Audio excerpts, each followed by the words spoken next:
할렐루야. 저는 박이호 다사랑 교회를 섬기고 있는 고민관 목사입니다. 클램슨 주님의 교회 말씀 사경회에 이렇게 귀한 기회를 허락해 주신 하나님께 감사와 찬양을 올려드립니다. 또한 오병철 목사님과 주님의 교회 모든 성도님들께 이런 기회를 허락해 주신 것에 대해서 한 번 더 감사를 드립니다. 이번 말씀 사경의 주제가 동행이고 제가 맡은 파트는 믿음으로 동행입니다. 그리고 첫 번째 시간이기도 하죠. 정직하게 이 말씀 준비가 제 담임 목회 한 9년 정도 했거든요. 이 시간에 나눈 말씀, 어떤 말씀 준비보다 가장 힘들었고 좀 준비하는데 뭐 난항을 겪기도 하고 뭐 좀 이렇게 어렵기도 하고 어떻게 풀어가야 될지 또 막 한 반 정도 막 타이핑을 하다가 또 버리기도 하고 그러다가 지금 이렇게 좀 이 말씀으로 만나게 됐습니다. 잘 전달되기를 바랄 뿐이고 오병철 목사님께도 말씀드렸는데 우리 친구 목사님의 그 얼굴에 묵지를 하는 일은 없도록 해야 되지 않을까 하는 그런 부담감이 컸었던 것도 사실이고 또 잘하려고 했었던 것도 미국이니까요. 이게 미국으로 지금 나가는 방송이잖아요. 이게 그러니까 또 그래서 더 긴장이 됐나 봅니다. 자, 미가서 말씀 중에서 제게 해당하는 부분은 뭐냐면 겸손하게 내 하나님과 행동하는 것입니다. 그걸 좀 포커스를 맞춰서 함께 나누고 싶고요. 믿음으로 동행이다 보니까 이 야고보서 말씀을 제가 이제 추가해서 앞에 함께 읽게 부탁을 드렸습니다. 결국은 뭐냐면 아브라함의 믿음이 행동으로 완성됐다. 행동까지 갔기 때문에 완전하다라는 그런 표현을 하고 있습니다. 이 야고보서 2장 22절 말씀에 쉬운 성경에 그의 믿음은 행동과 일치했고 그 행동으로 말미암아 그의 믿음은 완전하게 됐다. 그러니까 지금 우리가 믿음으로 동행한다는 건 뭐냐? 아는 것과 내 지식이 쌓인 것과 깨달은 것과 느낀 것과 행동이 연결되지 않는다면, 행동으로 결과를 내지 않는다면 완성되진 않았다. 아직 난 아직이다 라는 그 얘기를 드리고 싶은 거예요. 자, 이제 동행에 대해서 좀 말씀을 나눠보고 싶습니다. 동행이 뭐냐? 거기서부터 저는 이제 한번 살펴봤는데요. 마음을 같이하여 한 방향으로 살아가는 것, 같은 일을 수행하는 것이라고 이야기합니다. 이 말씀을 잘 설명한 동행이라는 이 기준과 조건에 대해서 잘 설명해 준 말씀이 아모스서 3장 3절 말씀이더라고요. 제가 이제 세 가지 버전으로 이렇게 말씀을 좀 찾아봤는데요. 내용은 이래요. 두 사람이 뜻이 같지 않은데 어찌 동행하겠냐. 또 다른 버전은 뭐냐면 두 사람이 뜻이 같지 않은데 똑같죠. 어찌 둘이 같이 갈 수 있겠냐. 동행입니다. 서로 약속도 하지 않고 어떻게 두 사람이 같이 갈 수 있겠느냐. 그러니까 지금 동행의 조건은 무엇이냐면 뜻이 같아야 된다는 겁니다. 뜻이 같아야 같이 동행할 수 있다. 이 얘기를 하고 있는 거예요. 그러니까 우리가 나누고 있는 이 함께 가는 것, 하나님과 함께 가는 것, 뭐 내 아내와 함께 가는 것, 목사님과 함께 가는 것, 목사님과 성도가 함께 가는 것, 뭐 제 친구와 함께 가는 것. 이건 뭐냐면 뜻이 같아야지 같이 갈 수 있다. 뜻이 같지 않은데 어떻게 갈 수 있냐? 이 얘기를 하는 거죠. 근데 이 단어 자체가 동행이라는 단어가 히브리어에 보면은 얄라크입니다. 얄라크. 그러니까 이 얄라크가 가다, 오다, 걷다 라는 그런 의미를 갖고 있는데 사무엘 하에서는 이렇게 말씀하고 있어요. 하나님께서 백성 앞에서 행하셨다. 백성 앞에서 행하셨다. 그러니까 먼저 행하셨다라는 그 말씀을 지금 동행이라는 이 알라크라는 단어를 거기다 썼어요. 그 다음에 출애굽기 13장 21절에는 구름기둥, 불기둥에 대한 이야기를 나누시면서 하나님께서 그들 앞에서 먼저 가셨다라는 얘기를 하는 거예요. 그러니까 지금 동행이라는 이 얄라크라는 단어를 지금 사무엘하와 출애굽기 말씀에 어떻게 전달되고 있냐면 앞에서 먼저 행하셨다라는 그 단어인 것을 우리가 알 수 있습니다. 그러니까 이게 아모스서 아까 이야기한 것처럼 그리고 우리가 함께 행하는 것 아니냐라고 이야기하는 이 말씀이 무엇이냐면 이 내용으로 봤을 때 아모스서의 동행이라는 얄라크라는 내용으로 봤을 때는 앞서 행하시는 하나님 인도하시는 하나님이 있고 우리는 쫓아가는 거다. 그 얘기를 하고 있는 거예요. 그러니까 구별되는 거죠. 인도하시고 쫓아가는 것. 이게 우리가 하나님과의 동행의 어떤 컨셉이어야 된다고 저는 생각합니다. 뜻이 같지 않은데, 그러니까 하나님과 내 뜻이, 하나님이 나를 인도하세요. 그리고 우리는 쫓아갑니다. 근데 하나님의 뜻이 있고 내 뜻이 있어요. 하나님의 뜻과 제 뜻이 다를 때가 있죠. 근데 그 다를 때가 그러면 누구의 뜻을 쫓아가야 되느냐? 하나님의 내 뜻을 쫓아오셔야 되는가? 내가 하나님 뜻을 쫓아가야 되는가? 이건 당연하게 우리는 이성적으로 지식적으로 알죠. 뭐예요? 하나님의 뜻에 내가 쫓아갑니다. 근데 우리의 일상적인 삶을 보면 내 뜻이 있고 내 원함이 있고 나의 뭔가 니드가 있어요. 그리고 나서 하나님께서 이것에 맞춰서 움직여 주십시오. 내 원함에 하나님께서 하나님 능력을 행하십시오라고 하는 그런 삶을 사진 않는가? 라는 그런 것을 좀 우리가 보고 싶다는 거죠. 그러니까 미가서 말씀을 통해서 우리에게 원하시는 하나님께서 우리에게 요구하시는 동행이 무엇인가? 이 얘기를 하고 있는 거죠. 그러면 뭐냐면 하나님께서 앞서가세요. 우린 쫓아가는 겁니다. 할렐루야. 이게 진정한 동행이죠. 하나님께서 이끌어 주시는 대로 순종하는 거예요. 한 발짝 내딛는 겁니다. 순종이죠. 하나님의 뜻을 깨달았어요. 하나님의 뜻을 깨닫고 그럼 내 삶을 바꿔서 거기에 내 삶을 드려야 되는 거구나. 이 얘기를 하는 겁니다. 여기서 필요한 것이 있어요. 뭐냐면 믿음입니다. 그러니까 하나님의 뜻이 있고 하나님의 인도하심이 있고 하나님께서 이끌어 가심이 있어요. 그럼 내가 그 하나님을 쫓아가야 되는데 뭐냐? 믿음이 있어야 된다는 얘기예요. 그 믿음은 뭐냐? 행함으로 완성된다. 그 얘기를 지금 쭉 하고 가는 거예요. 그러니까 하나님께서 앞서 가시면서 우리와 함께 가자고 하셔요. 우리가 하나님은 창조주시고 전능자시며 세상 모든 만물을 다스리시는 분이시라는 걸 제가 믿습니다. 믿어요.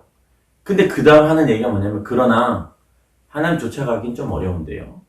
함께 가는 건 좀 어렵겠습니다. 힘들어요. 라고 이야기하는 거예요.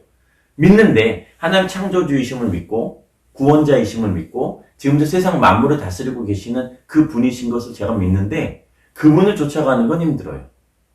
그러니까 하나님의 뜻에 내 뜻을 맞춰가는 게 싫다는 얘기를 하는 거예요.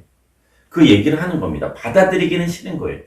다르기 때문에 난 그 다름에 대해서 인정하고 싶지 않다고 이야기할 때가 있는 거예요.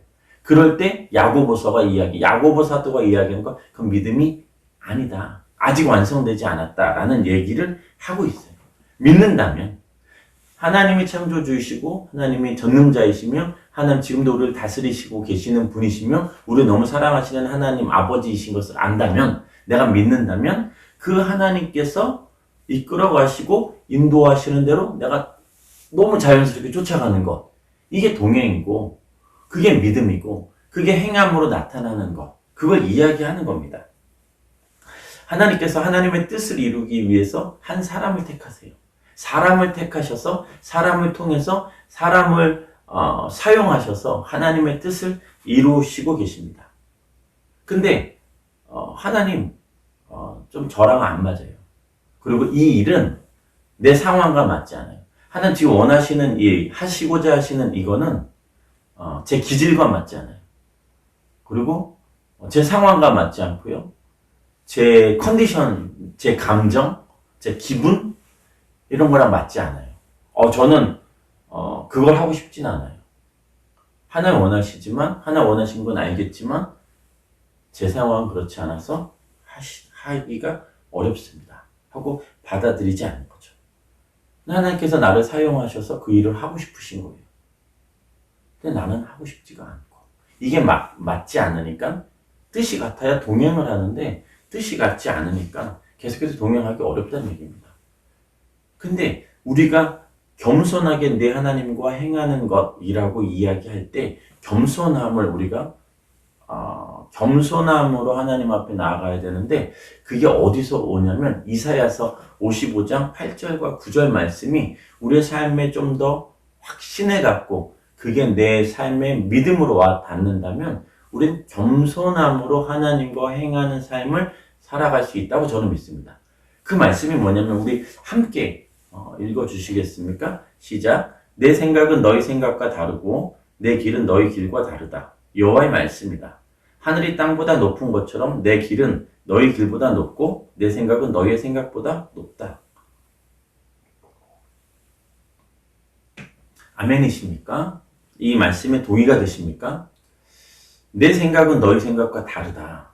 내 길은 너희 길과 다르다. 하늘이 땅보다 높은 것처럼 내 길은 너희 길보다 높고 내 생각은 너희의 생각보다 높다. 하나님께서 말씀하시는 거예요. 저에게도 이렇게 말씀하시죠. 이렇게 그런 마음을 주실 때가 있어요. 민간아, 내 생각은 네 생각과 다르다. 공동 번역에는 이렇게 돼요. 내 생각은 너희 생각과 같지 않다. 다르다. 같은 얘기예요. 다르다. 네 생각과 내 생각이 다르다.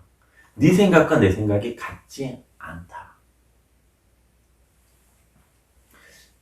하나님의 생각에 내 생각이 조금이라도 좀 맞춰갈 수 있다면 너무 감사할 것 같아요. 하나님과 내 생각이 너무 다르면 참 그건 곤란하죠.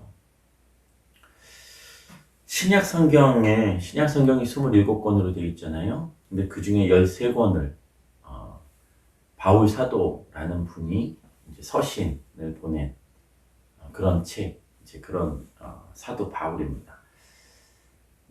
근데 이 사도 바울이 이 세상에 살면서 하나님 아버지의 뜻을 다 알았는가?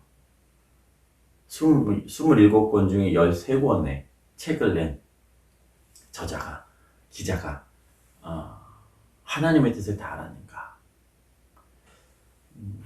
고린도후서 12장 7절에 우리가 잘 아는 말씀이 있습니다. 제가 읽을게요. 여러 계시를 받은 것이 지극히 크므로 너무 자만하지 않게 하시려고 내 육체의 가시 곧 사탄의 사자를 주셨으니 이는 나를 쳐서 너무 자만하지 않게 하려 하심이라. 8절. 이것이 내게서 떠나가게 하기 위하여 내가 3번 주께 간구하였다.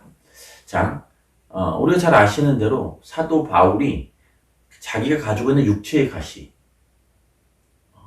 학자들이 안질이라고도 하고 간질이라고도 하더라고요. 근데 뭔지는 잘 모르겠어요. 여하튼 복음을 전하는 데 있어서 굉장히 방해가 돼요.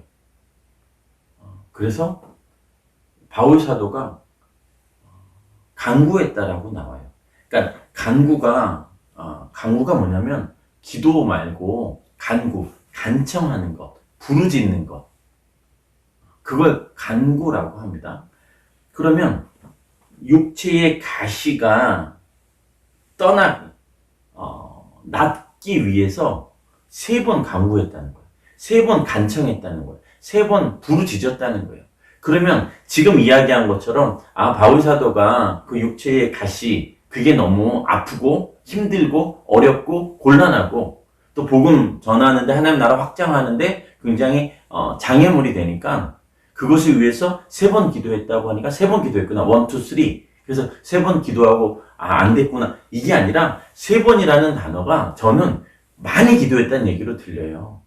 그냥 3번 하나님하고 또 어느 날 이렇게가 아니라 그냥 정말 이것에 대해서 씨름하고 애쓰고 간청하고 부르짖고 정말 이것에 대해서 없애게 해달라고 한 거예요. 그러니까 여기에 보면 내 육체의 가시 곧 사탄의 사자라고 이야기하잖아요. 그만큼 괴로웠다는 얘기예요. 그만큼 고통이 심했다는 얘기를 하는 거예요. 그러니까 내 삶에 너무 방해가 됐어요. 살아가는데도 방해가 되고 또 복음을 전하는데도 방해가 되고 하나님 나라 이 사도로서 정말 이렇게 좀 좋은 모델이 되지 않을 수 있는 그러한 모습이 계속 나타나니까 간구했다는 거예요. 근데 왜 이 사도 바울의 기도가 3번이나 간구하고 간청했는데 적어도 말입니다. 사도 바울의 기도는 하나님이 들어주셔야만 하지 않았을까? 그만큼 수고한 사도들이 없는데. 그러니까 사도 바울이 11장의 얘기를 이렇게 하거든요. 수고도 많이 하고 매도 수없이 맞고 감옥살이도 많이 하고 죽을 고비도 여러 번 넘겼다.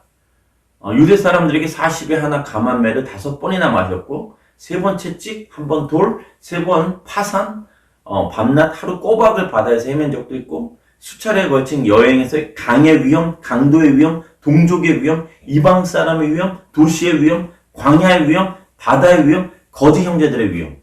나는 수고, 곤고, 잠을 자지 못하고 배고프고 목마르고 아무것도 먹을 것도 없고 치유와 헐벗은 가운데 지냈다. 이렇게 수고했어요. 그러니까 바울 사도가 개인의 어떤 유익을 위해서 어떤 돈벌이를 위해서 그래서 그렇게 수고한 게 아니라 하나님 나라 확장을 위해서 복음을 전하기 위해서 예수 그리스도의 죽으심과 부활에 대해서 지금 나누느라고 이런 고통을 당했다는 얘기예요. 다른 사도보다 내가 더 수고했다라고 장담할 만큼 그만큼 사도 바울이 애쓰고 수고한 건 사실이라고요. 그러면 적어도 하나님께서 다른 사도들의 기도는 안 들어주시더라도 이 사도 바울의 기도는 이렇게까지 수고하고 애쓰고 하나님 나라 위해서 하나님의 말씀을 순종해서 정말 수고한 그런 사도 바울의 기도는 하나님 들어주셔야 되지 않아요? 하나님 살아계시다면 그러면 들어주셔야 되는 게 맞지 않겠습니까? 그랬는데 고린도후서 12장 9절에 이렇게 나와요. 나에게 이르시기를 내 은혜가 내게 족하도다.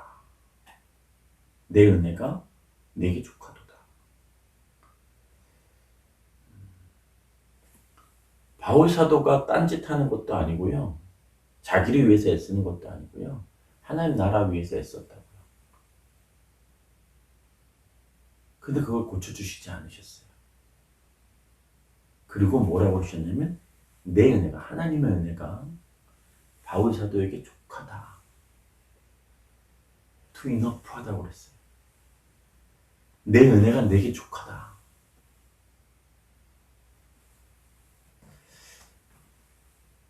다시 이야기하면 바울 사도는 이 육체의 가시, 이 가시 같은 사탄의 사자, 너무 고통스러워서 사탄의 사자라고 표현해도 될 만큼 그런 아픔이 있었어요. 그 아픔에 대해서 지금 이 바울 사도가 하나님 앞에 없애달라고 기도했다고요. 몇 번? 3번. 3번이면 3번이 아니라 그 이상이라고 했고 기도는 간구라고 표현을 했어요. 간청이요 부르짖었다고요. 근데 하나님 뭐라고 하셨어요?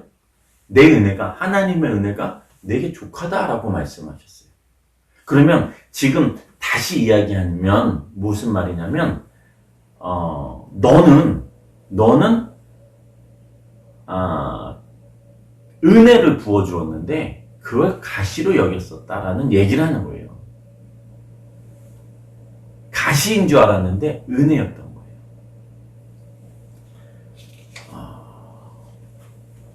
다시 이야기하면 내 삶의 가시라고 생각하고 내 삶의 어려움이라고 생각하고 내 삶의 고난이라고 생각했어요. 근데 하나님 말씀하시기를 그게 나의 은혜를 내게 부었다라고 말씀하시고 계세요. 이해가 안 되죠. 내가 가난해요. 내가 몸이 안 좋아요. 내 사업이 좀 안 됐어요. 내 자녀들의 어려움이 있어요. 내 남편이, 내 아내가 코로나로 인해서 여러 가지 어려움들이 막 생겨요. 근데 그것을 위해서 좀 없애달라고 좀 이거 좀 해결해 달라고 막 기도해요. 근데 하나님 말씀하시기를 그게 너에게 있어서 은혜야 라고 말씀하셔요. 이해가 안 되는 그런 말씀이에요. 가시인 줄 알았더니 은혜라고 말씀하시는 거예요. 근데 다시 주신 분이 누구세요? 하나님. 그러니까 주신 분 입장에서 생각을 해볼까요? 은혜로 부었어요. 은혜를 주셨어요. 근데 가시로 여기고 있어요. 막 속상해요. 원망해요. 불평해요. 이 상황이 너무너무 어려워서 하나님을 막 저주해요. 하나님 떠나요. 믿음 생활에 조금 어려움이 생겨요. 하나님 입장에서는 그게 은혜인데 너에게 필요하고 너에게 있어서 더 그것이 너의 삶 가운데 더 필요해서 부어준 건데 그게 은혜라고요. 그러니까 인간의 한계로 구분을 못해요. 사도 바울조차 구분을 못했어요. 우리도 구분을 못할 때가 있죠. 정직하게. 그러면 이건 뭐냐면 그 한계를 깨닫고 내가 하나님인 것처럼 이거는 가시이고 이거는 은혜이고 이거는 고난, 이거는 기쁨. 이렇게 내가 할 수 없는 존재라는 걸 인정할 때 겸손이라는 단어가 나오는 거죠.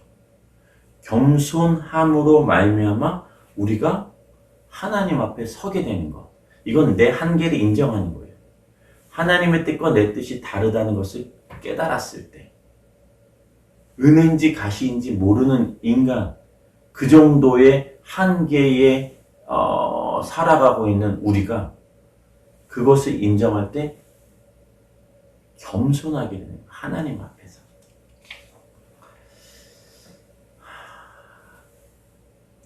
그 겸손함으로 우리가 하나님 앞에 서야 돼요. 하나님과 내 뜻이 다름을 인정해야 돼요. 난 은혜와 가시가 뭔지 구분도 안 돼요. 그래서 내 삶 가운데 하나님께서 무엇이라고 말씀해 주세요. 사람을 통해서 역사하시니까. 사람을 통해서 일하실 거니까. 근데 그걸 내가 들어보니까 아예 아니에요. 지식적으로는 알지만 행함이 없는. 하나님 나한테 어떤 것을 말씀해 주시고 어떤 것에 대해서 부담을 주시고 어떤 것을 내 마음에 계속해서 생각나게 하세요. 누군가 이렇게 이야기할 때도 있죠. 근데 내 상황과 내 처지와 형편과 나의 어떤 능력과 그걸 다 객관적으로 통계적으로 상식적으로 봤을 때 안 돼요. 내 환경이 내 상황이 안 된다고요. 그런 여유가 없어요. 근데 나에게 그렇게 하라고 말씀하시고 그렇게 이끌어 가실 때가 있어요. 나하고 동행하자고 말씀하세요. 그럼 그걸 어떻게 되냐면 겸손하게 하나님과 내 뜻이 다름을 인정하고 내 한계가 정말 그 분별도 못하는 이인 것을 계산하고 하나님 앞에 이게 믿음으로 동행. 한 걸음 내딛는 것. 그게 누가복음 말씀이 있어요. 우리가 잘 아는 말씀이라서 제가 그냥 내용을 이야기하겠습니다. 잘 아는 말씀이에요. 뭐냐면 마리아에게 천사가 나타나서 뭐 얘기하는 거 있잖아요. 처음에. 그게 뭐냐면 자 이제 천사 가브리엘이 마리아에게 나타났어요. 그리고 나서 마리아에게 이야기합니다. 28절 기뻐하여라 은혜를 입은 자여 주께서 너와 함께 하신다. 깜짝 놀랐죠? 이게 무슨 인사인가? 30절에 두려워하지 마라. 네가 하나님의 은혜를 받았다. 그리고 뭐라 그래요? 그 유명한 네가 아들을 낳으리니 이름을 예수라 하라.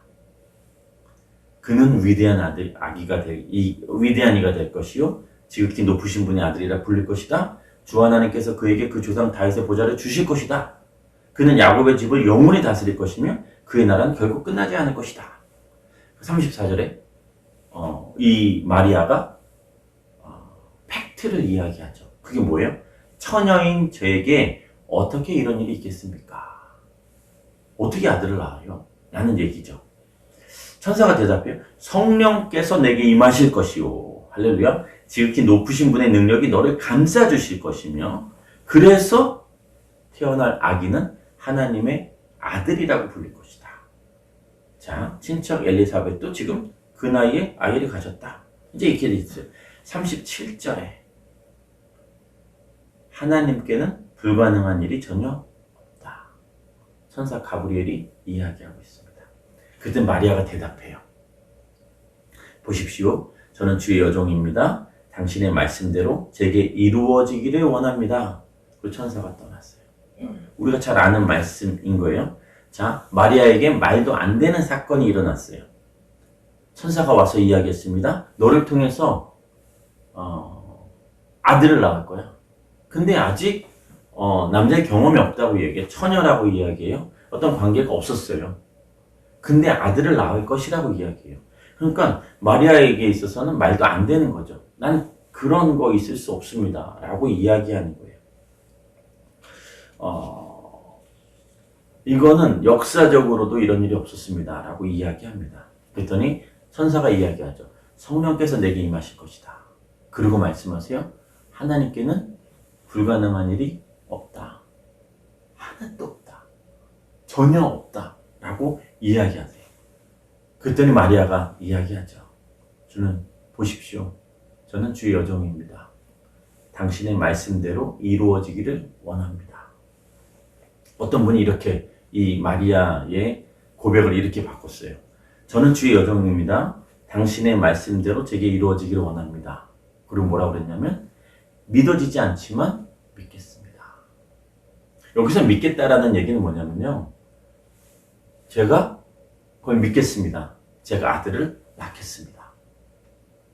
다른 제 약혼자와 관계를 갖지 않은 상태에서 기다리겠습니다. 그 역사가 일어날 수 있도록 저를 사용해 주십시오. 그런 행함이 있었다는 얘기입니다. 도무지 이해가 안 가요. 받아들일 수도 없어요. 이거는 정말 그런 일이 일어나면 정말 큰일 나는 거예요. 그러나 믿음으로 받았어요. 그리고 행함으로 나갔습니다. 이런 일들이 일어나고 있는 거예요. 그러니까 이게 뭐냐면 행함으로 결국은 나타난다는 얘기예요. 믿었어요. 믿어지지 않지만 믿어요. 그러니까 내 환경은 그렇게 되지 않아요. 내 몸은 그렇게 되지 않아요. 나는 너무 가난해요. 나는 너무 공부도 못했어요. 지금 너무 어려워요. 그래서 난 할 수 없어요. 내 감정도 그렇고요. 내 몸 상태도 그렇고요. 내 정신도 그렇고요. 제가 아무것도 할 수 없어요. 근데 마리아가 뭐라고 그래요? 믿어지지 않지만 믿겠습니다. 라고 하는 거예요. 네, 지금 이 상황엔 안 되는 것 같아요. 하지만 하겠습니다. 이 고백이 여러분에게 있으시길 예수님의 이름으로 축복합니다. 상식적으로 안 돼요. 통계적으로 안 돼요. 객관적으로 안 돼요. 아무것도 안 돼요. 근데 그렇게 하기를 원하세요. 그럼 안 되는 건 알지만 하나님께는 불가능한 일이 없습니다. 전혀 없습니다. 라고 믿고 하겠습니다. 라고 고백할 수 있는 그 믿음까지 가야 믿음으로 동의. 그걸 얘기하는 거예요. 아버지가 순종하는 거죠. 맡겨드리는 거예요. 하십시오. 내가 할 수 없는 거, 내가 그런 조건이 안 되는 건 하나님 더 잘 아시잖아요. 하십시오. 그냥 제가 제 자신을 드리겠습니다. 하십시오. 하나님 원하시는 것을 저를 통해서 하시길 원하신다면 제가 제 생각과 제 원함과 제 상황과 제 감정을 버리고 아버지 하십시오. 이 얘기를 하는 거죠. 그때 비로소 하나님께서 행하시는 걸 보는 거예요. 마리아처럼. 마리아가 이게 말도 안 되는 건데 믿어볼게요. 하십시오. 그랬더니 예수님을 태어나게 한 도구로 쓰임받았다는 얘기예요. 우리의 삶도 마찬가지죠. 우리의 삶도 뭔가를 하시려고 하는데 안 됩니다, 안 됩니다. 난 이래서 안 되고 저래서 안 되고 뭐 안 돼요. 그래서 동행이 어려워요. 뜻이 같지 않으니까. 겸손함이 없으니까. 그래서 하나님의 역사를 볼 수가 없어요. 내 삶 가운데 하나님의 역사가 나타나질 않아요. 내 삶 가운데 하나님의 일하심을 볼 수가 없어요. 내 삶을 통해서 하나님의 영광이 드러나질 않아요. 왜요? 믿질 않으니까. 동행하지 않으니까. 그 뜻을 맞춰가야 되는데 내 뜻에 자꾸 맞추라고 하니까 안 되는 거예요. 제가 이제 경험한 걸 하나 좀 말씀드리면서 오늘 말씀을 좀 마무리하고 싶은데요. 사진 한 장을 먼저 보시겠습니까? 제가 정말 좋아하는 사진일 수밖에 없는데 제가 지휘하는 사진이죠. 바교에서 필리핀 바교에서 조금 떨어진 이토건이라는 지역에서 선교 음악회가 있었고요. 제가 지휘자였어요. 지휘자. 할렐루야. 지휘자 코라고 불러주셔도 좋죠. 지휘자예요. 아무튼 제가 이제 바교에 2010년도에 갔습니다. 그리고 다사람 교회라는 곳에 가서 이제 찬양 인도로 섬기게 됐어요. 전도사라는 타이틀을 가지고 그 교회는 챔버 오케스트라가 있었어요. 그러니까 바이올린 뭐 몇 명, 플룻 몇 명, 첼로 그리고 피아노, 이제 신디 그리고 클라리넷 뭐 이런 식으로 그리고 지휘하시는 정말 전문가 예일대에서 뭐 공부하신 분 뭐 그렇게 그런 분들이 오셔서 가르치기도 하시고 그렇게 지휘하기도 하셨었죠. 그런 분들이 한 분 한 분 떠나가기 시작했어요. 그리고 이제 그런 분들이 오시면 같이 그 팀들이 연습을 해가지고 선교 음악회를 갔어요. 그러니까 막 이렇게 필리핀 구석구석을 가기도 하고요. 또 베트남이나 태국이나 또 캄보디아 이런 데를 가서 그런 선교 음악회로 섬기기도 했죠. 뭐 늘 그렇듯이 필리핀 어디 현지에 가면 바이올린을 못 본 그런 현지인들도 나타납니다. 처음 본 거죠. 생전 처음 본 거죠. 여하튼 그렇게 섬겼었던 다사람 교회였어요. 제가 이제 전도사로 부사역자로 섬길 때였죠. 그런데 이제 지휘자로 계셨었던 분이 가시고 또 다른 분이 오시고 가시고 다른 분이 오시고 막 이렇게 왔다 갔다 하잖아요. 이제 그 이민 교회니까. 그러다가 마지막으로 계셨었던 분이 가셨어요. 한국으로 철수하셨죠. 목사님 잘 모르셨어요. 전 찬양 인도를 하고 있었고 주일 예배 그리고 주일 오후 예배를 찬양 인도를 했어요.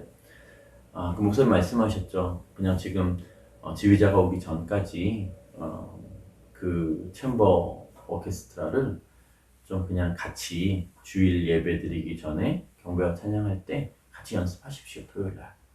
네, 그렇게 하겠습니다. 해서 이제 그 친구들하고 제가 연습을 하고 그리고 주일날에는 같이 이제 경배와 찬양 예배를 드렸죠. 근데 이제 연습을 하는 중에 한 친구가 얘기하는 거예요. 전도사님, 선교 음악회 가고 싶어요.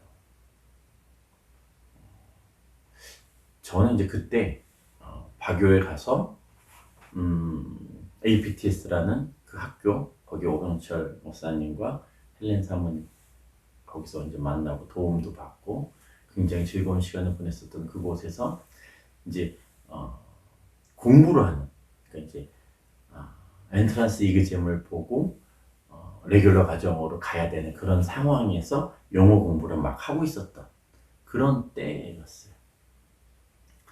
그러니까 공부할 시간도 부족했어요. 공부를 해도 진도가 안 나가니까 영어를 워낙 못했으니까 그런 상황에서 이 오케스트라의 한 사람이 선교음악회를 가고 싶다고 그랬어요. 다른 애들도 물어봤더니 동일하게 가고 싶대요. 저도 이제 기도했어요. 상황은 안 되는데 가고 싶다고 하니 기도를 한번 했어요. 하나님이 좀 선교 음악회를 했으면 하는 그런 마음을 주시더라고요. 그래서 순종했어요. 여기서 이제 중요한 건 뭐냐면 이제 하자라고 얘기했어요. 그리고 이제 몇 곡을 정했죠. 한 9곡, 8곡. 제가 좀 이따 이제 악보도 또 보여줄 수 있는데 그리고 나서 연습을 토요일마다 이제 했어요. 근데 연습을 하고 마치고 연습을 하고 마치면 마음이 좀 상해요. 기분도 상하고. 왜냐면 제가 악보를 못 봐요. 그 오케스트라 악보, 바이올린을 위한 악보가 있는 걸 그때 처음 알았어요. 플룻을 위한 악보가 있는 걸 그때 처음 알았어요. 그냥 피아노, 그냥 저는 기타를 치니까 코드만 할 줄 알았죠. 그냥 그게 뭐 샵이 붙고 플랫이 붙고 이런 거 잘 몰라요. 그냥 A 코드구나, C 코드구나, 그냥 그 정도만 알아요. 근데 이 아이들과 연습을 하면 저는 벙어리가 돼요. 못 보니까 아이들께 그냥 하는 거예요. 그냥 그러고 보고 있어요. 그리고 됐다 이제 그러고 마치죠. 좀 많이 이렇게 좀 마음이 상하더라고요. 하나님 너무 창피하고 부끄럽고 이게 뭐 그냥 꼭두각시도 아니고 이게 뭡니까? 라는 생각을 하게 됐어요. 그러면서 이제 그날도 이제 연습하는 토요일이었죠. 그러니까 이제 잘 늦게 갔었던 것 같아요, 제가. 아이들은 이미 준비하고 있었어요. 튜닝하는 애들도 있었고, 또 그냥 얘기하는 애들도 있었고, 악보를 나누기도 하고, 이제 그렇게 하고 있었어요. 제가 이제 도착했죠. 그러고 나서 이제 성전에 앉아서 기도를 했어요. 그때 무슨 기도가 막 나왔냐면 이런 기도했어요. 하나님, 하라고 하셨으면 뭐 악보를 보게 하시든가 악보 보게 해주세요. 뭐 하게 해주세요. 뭐 하게 해주세요. 그냥 해주세요 기도만 했어요. 그때. 그러면서 딱 기도가 마쳤죠. 그리고 이제 연습하자. 기도하고 연습을 시작했어요. 이제 뭐 이렇게 시작했죠. 피아노부터 전주가 들어가서 이제 시작을 했어요. 그리고 이제 제가 이제 바이올린을 이제 가서 하는데 바이올린 주자가 보고 있는 악보를 제가 봤는데 얘가 지금 어디를 하고 있는지 알겠는 거예요. 그래서 제가 너 지금 여기 하고 있는 거냐? 그랬더니 맞대요. 그래서 클라리넷으로 갔어요. 이렇게 봤는데 클라리넷이 지금 어떻게 가고 있는 거를 그때 보이는 거예요. 그리고 나서 플룻, 첼로 다 보이는 거예요. 악보가. 그래서 이제 그때부터 제가 이제 지휘 아닌 지휘를 하는 거죠. 자, 시작하자. 피아노 들어와. 피아노가 들어오다가 자, 이제 바이올린 준비하고 바이올린 들어와. 바이올린 들어와요. 잠깐 스톱. 플룻 들어가자. 이게 막 맞아요. 악보가 내가 보이기 시작하는 거예요. 그러면서 아이들도 저를 인정하기 시작해요. 저만의 악보를 만들었어요. 한번 보여주시겠습니까? 저만의 악보. 그냥 저는 뭐 이렇게 지휘자들은 막 이렇게 넘기면서 하는데 그냥 저는 제 악보 준비해서 피아노 시작한다. 바이올린 들어오고 그걸 외웠어요. 그리고 지휘를 하기 시작했죠. 아까 지휘한 사진이 그거예요. 그거 보고 지휘를 하는 거죠. 선교지에서 선교음악회로 하나님께서 영광을 받으시고 싶으셨었던 것 같아요. 그래서 고민관이라는 한 사람에게 네가 좀 그것을 감당했으면 좋겠다라는 마음을 주셨죠. 저는 첫음도 잘 못 잡고 찬양할 때 음정도 굉장히 불안하고 박자도 잘 못 맞추는 사람이에요. 근데 악보를 볼 줄 알게 되고 그 선교 음악회를 하게 돼서 그곳에서 하나님을 찬양하는 예배가 드려진 거죠.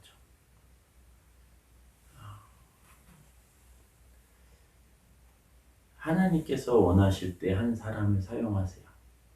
그 사람이 순종하면 그 순종한 사람을 통해서 그 역사가 일어나게 되죠. 저는 제가 지휘할 줄은 꿈에도 몰랐어요. 앞으로도 그런 일은 없을 것 같아요. 다시 이제 원점으로 가면요. 하나님의 생각과 우리의 생각이 달라요. 여기서부터 인정이 돼야 돼요. 그리고 하나님 생각에 우리의 생각을 맞춰가야 되는 거예요. 근데 겸손해야 되겠죠? 왜요? 우리는 가시인지 은혜인지 모르는 사람이기 때문이에요.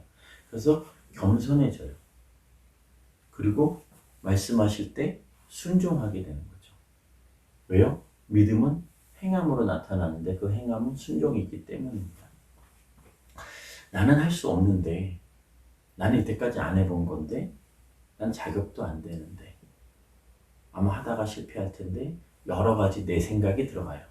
하나님은 그 생각을 빼고 아버지의 뜻 가운데로 가기만 하면 그 길 가운데 하나님의 역사를 일으켜 주실 것이라고 우리에게 말씀해 주시고 계시는 거예요. 그때 비로소 우리가 그 역사의 현장에 있게 되는 거예요. 좀 하나님의 임재가 가득하고 하나님의 영광이 가득해서 정말 그곳 가운데서 하나님을 찬양하고 예배하는 놀라운 역사가 일어나고 하나님 나라가 확장되고 하나님을 인정하고 받아들이는 자들이 생기는 그곳에 우리가 있게 된다는 얘기예요. 언제요? 내 상황과 내 환경과 내 기분과 내 감정은 아닌데 그럼에도 불구하고 하나님이 원하시니까 내가 그걸 하기로 결정했을 때 하나님은 하나님의 일을 하기 시작하신다는 그 말씀이죠. 우리에게 있어서 하나님의 요구하심이 있어요. 그 요구하심이 그냥 어떻게 해라, 어떻게 하지 마라. 이걸 했으면 좋겠다. 이걸 좀 할래. 이건 하지 않았으면 좋겠다. 어떤 하나님의 요구하심이 있다고요. 그 요구하심에 따라서 우리가 아멘 하고 순종하기 시작하면 하나님의 놀라운 역사를 경험하게 되는 거예요. 그걸 여러분들이 주님의 교회 성도님들이 이 말씀 사경회를 통해서 그런 도전을 받으시고 하나님 원하시는 삶을 살기로 결정하고 순종하기로 결정해서 나는 아니지만 자격도 없고 준비도 안 됐고 뭐 아무것도 아니고 안 되고가 너무 많지만 그럼에도 불구하고 한 발 내딛기 시작할 때 하나님의 역사하심을 보게 된다는 얘기예요. 아이고 하나님 어떻게 저보고 그걸 하라고 하십니까? 저 몰라요?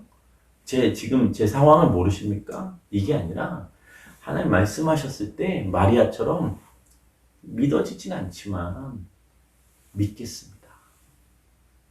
저 여기 있습니다. 제가 어떤 자인지, 어떤 삶을 살았는지, 지금 어떤 환경 가운데, 어떤 현실 가운데 있는지 하나님 아시니까 쓰십시오. 하십시오. 제가 여기 있으니까 마음껏 사용하십시오. 이렇게 하실 때 비로소 하나님께서 놀라운 역사가 일어나게 된다는 거죠.